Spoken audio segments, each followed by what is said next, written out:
You know how making adult friends usually feels like, well, a second job? Oh, absolutely. It's exhausting. Right, like you're either trapped in some stuffy hotel conference room wearing a sticky name badge, or you're just endlessly swiping on apps. So, okay, let's unpack this. Because for today's deep dive, we're looking at a social experiment down in Florida that completely flips this script. It really does. It's a local Speed Mingle event happening in Pensacola, and it is basically the anti-networking mixer. Yeah, and the details are so interesting. It's taking place on August 21st, 2026 at Slick Lips Seafood and Oyster House. Great spot, by the way. Oh, for sure. And it runs from 5:30 to 6:30 p.m. But what makes this event so compelling as a case study is honestly what it doesn't have. There's no check-in desk, no coordinator with a clipboard, no itinerary. Right, it's just a reserved space right before a big community art festival. But wait, I have to push back here. Sure, go ahead. Because traditional networking is basically forced corporate team building, right? Without a host or a check-in desk or timed rotations, doesn't this just become a chaotic bar scene where you aimlessly search for a speed mingle reserved sign? I mean, that sounds like an introvert's absolute nightmare. Well, what's fascinating here is the underlying psychology of stripping all that infrastructure away. Okay, how so?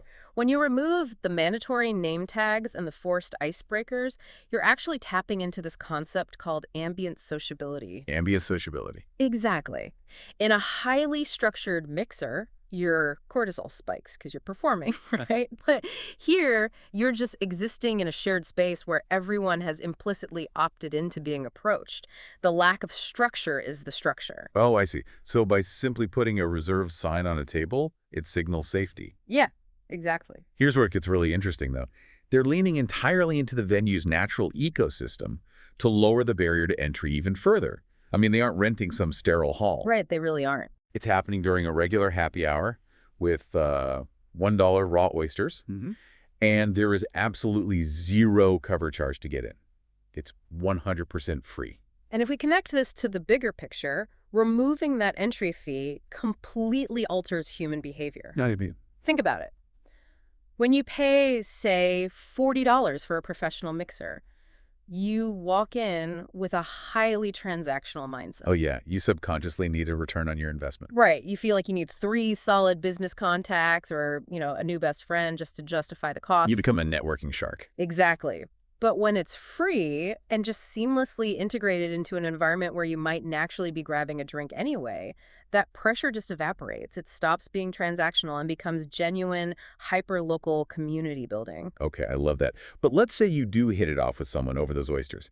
If we're stripping away all the engineering, how do you actually follow up?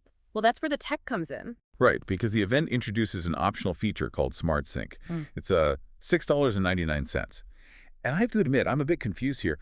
Aren't we trying to escape engineered socializing by, not pushing people to download another digital app? Doesn't that defeat the whole organic purpose? It sounds counterintuitive, I know, but this raises an important question about how we handle modern vulnerability. Oh, the fear of rejection. Exactly. We crave connection, but we are terrified of the awkwardness of rejection or handing over our digital footprints to a near stranger. So SmartSync functions strictly as a psychological safety net. I see.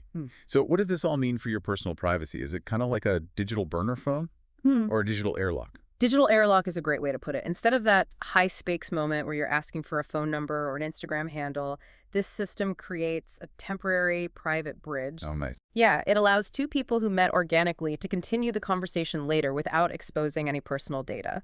And once you match, it provides a built-in, permanently free chat channel.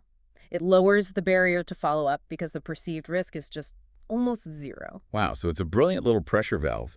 You get a zero-pressure environment, ambient sociability, and a built-in digital exit strategy that protects your privacy. The idea. It's really the perfect pregame for gallery night. Yeah. And honestly, an hour-long social experiment like this makes you rethink how hard we try to force human connection. It really does. Which leaves you with a final thought to mull over today. Yeah. If removing the rigid architecture of an event actually fosters better, more authentic connections, how might this change the way we approach physical architecture? Oh, wow.